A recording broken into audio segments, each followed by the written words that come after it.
99% باهوشا این ترفندای مخفی رو نمیدونن. اولی، اگه یه خار یا تراشه رفت و انگشتت، با سوزن بر نرو.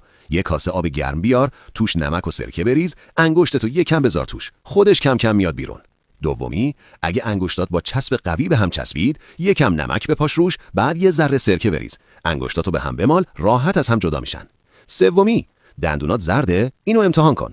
توی لیوان آب و سرکه بریز، مسواکتو 1 دقیقه بذار توش، بعد روش نمک بپاش و خمیر دندون بزن.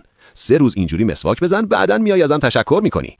چهارمی، اگه لبه فرشت همش بلند میشه، یه تیکه چسب 2 طرفه زیرش بزن، دیگه تکون نمیخوره.